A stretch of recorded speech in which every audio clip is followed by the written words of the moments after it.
Hello, I am Kim Dryden. I'm a volunteer with PAC-B, your local public access channel, and I am here today with Alex Gorski, who is the Vice President of M&T and our local branch manager here in Baldwinsville. Alex, thank you so much for coming in and chatting with me today. Thanks for having me. Yeah, so we're going to talk a little bit about a less than happy topic, but something that's super important, phone scams. I know a lot of people myself who have been victim of these, and even more people who get like 10 a week. So we're going to talk a little bit about what they are, what the common scams are, how to avoid them, and what happens if unfortunately you are a victim of one of these. And then anything else that's important that people know too. Okay, so let's start out. Tell me, what are the big ones? What are the big phone scams that you see going around right now? People receive a call from the IRS stating that, this is the IRS calling, you have not paid your taxes, you need to pay your taxes, otherwise, we can send somebody over to arrest you for back taxes. I've gotten those, are very scary. Very scary, and people believe it, and then they provide these individuals with their bank account information, credit card information, because they're afraid that something's going to happen to them, not knowing that it truly is a scam. Right. If the IRS was going to contact you, they would not call you, and they would not threaten you. They would just send you a letter in the mail saying you failed to pay your taxes, and this is what you need to do. Any questions, contact the IRS. Right, it's always by mail. They Right. do not call you. They would not call you. There are other examples. One of the latest ones right now is someone will call and say they're from the magistrate's office, and you failed to report for jury duty. Uh-oh. And as a result, you are going to be fined.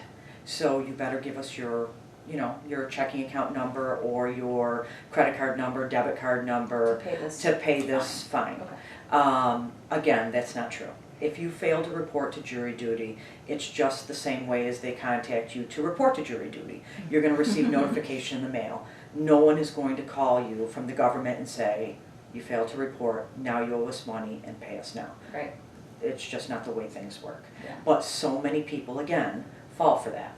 We have people come in all the time and say, oops, I think I was a victim of fraud. This is what I did. I gave my bank account information out. Right. So there's the IRS one, there's the, oh, you missed your jury duty. What else? What are the other ones? Microsoft. They'll call and Microsoft. say that your security software on your computer expired. We're from Microsoft. Why don't you let us sign into your computer? And then we can take care of that for you. And then they say, okay, there's a fee for that of like $700. You need to pay us now. If you don't, we're going to take your computer hostage. And until you pay us, Like Microsoft you're not going to be able to access any of the information on your computer. Well, while they're doing that, they're actually stealing the information on your computer. Because you just gave them your password. Right. Yeah. Right. So that's a scam as well. If you have an issue with Microsoft, they will not call you. You're going to know because you're on your computer and something's wrong, and you're going to say, oh, I better call Microsoft and find out what's going on because there's obviously something wrong. They're not going to magically Right. know that that's a problem. They're not getting some red flag going off in their office saying, guess what? I gotta call Alex. Billy's software, something's wrong with it. I better call him right now and help him. So it's a scam. It's a scam no matter what. It's not true. The Social Security office is not going to call you. That's a big one we're hearing about right now as well. Hi, this is the Social Security Administration. We need to update your information. Please give us your Social Security number. Right. And you trust the Social Security Administration, so. Give us your account number. Give us your date of birth, your Social Security number, and then they turn around and they could create a profile of you and try to do things under your name. Also, take money out of your account. So that's a big one as well. They'll call you up and they'll say, hi, you won the lottery. Or hi, you won a car. Right. And somebody gets so excited and says, oh, this is great. I've run so many cruises lately. Yeah. What do I have to do? Well, we just need you to pay the taxes up front. And then once you do, we'll send you the information on how you can, get your winnings. Right. We'll mail it to you, or how you can pick up your car. No, it's a scam. People are falling for it. People even come into the bank and say, hey, I need to take out $7,000 today. Well, Mr. Jones, what is that $7,000 for? Well, I want a car. and I have to pay the taxes on it. No, they wouldn't ask you to do that. They wouldn't ask you to come in and get cash either. It's crazy. We had one customer come in and say that he won like $10 million in the Canadian lottery, and he needed to come in and take out $20,000 because he had to pay the taxes. We knew there's no way they're going to ask you to come in and get cash. Not even a bank check, but they'll ask you to come in and get cash. Right. And it's like, no, if this was true, if you won $10 million, they could just take those taxes right out of your winnings. Right. Why would you need to give someone $20,000 in cash? Cash. But, yeah. I mean, the nice thing, in our office, we know our customers, so we know when something's up if they tell us. But that's unusual for people to come in and, you know, try to take out a lot of cash. The majority of the time, we find out after the fact, when someone's already given out their account information, and then they'll come up to us, you know, come inside and say, I think I was scammed. So, you know, sometimes we can help them before they actually try to take money out of their account. Right, you can help prevent this. Yes. So as the branch manager, you're privy to a lot of these. How many of these do you see a week? How many scams do you think are going on right now? Sometimes we can see one a day. In Baldwinsville. In Baldwinsville, yes. Wow. Yep. And sometimes we can see, you know, like 3 a week. But I would say at a minimum, we probably have 3 people come in each week to say, I gave out my account I information. didn't realize it was that big. Wow. It is. It Yeah. really is. And the consequences of doing this are that you've got to come in and tell the bank, look, I gave out my bank information. Because once somebody has that, that's dangerous. You can't have it out there because they can somehow, some way, try to take money out of your account. So you have to notify the bank immediately. We would put a block on your account. This is what we do at M&T. I'm sure, you know, other banks do it the same way. You know, we put a block on your account. You have to open up a new account, and then you have to start switching everything over.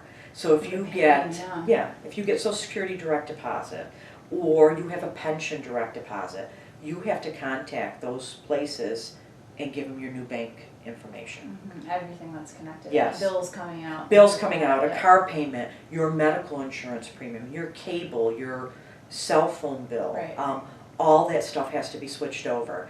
And you can't really close the old account until all that stuff's switched over. There would be a block on it, which helps protect you, but it's still, It's a process. it's a process. Yeah. It's time consuming. It's a pain.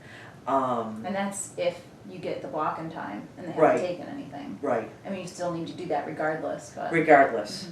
So. So that's what happens. That's what people should do if they are unfortunately a victim of one of these phone scams, is to get in touch with their bank right away. Yes. Okay. How can people avoid this? If you don't know the number that's calling you, don't answer it. Right, before you even get on the phone. Before with the you even scammers, get out of the don't phone. pick it up. They have a way of being so convincing that's why so many people fall for these things. The biggest thing is just don't answer the phone. You don't recognize the number, don't answer the phone. If for some reason you do answer the phone, just know that, again, the IRS isn't going to call you. Social Security's not going to call you. Jury duty's not going to call you. If you didn't play the Canadian lottery, they're probably not going to call you and tell you you didn't win. Yeah. If you didn't register to win a car, you probably didn't. But again, these types of legitimate places would contact you by mail. Right, all most government likely. organizations get in touch via the mail. Yes. Yeah. If for some reason you do answer the phone, don't give out your bank information. Don't give out your credit card number, your debit card number, your Social Security number, your birthday. Don't give out your private information to strangers, because that's how this kind of stuff happens. The only time that you really would give out your information is if you're calling somebody. Right. Say if you you're- make that decision to get help or to get some kind of service. Right. So, for instance, if you called your bank, we're going to ask you identifying information to identify yourself, just to make sure that we are truly talking to you and not a fraudster. Bless you. So we would, ask you for that information. Right. But you called us. If you call the Social Security Administration, they're going to say, hi, what is your name? What is your Social Security number? Sure. You are initiating that call Yes. to get information about yourself. Nobody's gonna call you and ask you for that information, so. Exactly. Yeah, makes sense. Okay, so I think we went through a lot of really great information today. It's not a super fun topic, but very important. So Alex, thank you so much. Thank really you. Appreciate it. I think our viewers will really appreciate the ability to avoid some of these and at least know what to do if they are involved. So appreciate your time. And PAC-B viewers, remember, don't answer those calls if you don't know them. Do not become a victim of these phone scams. Right, thank you.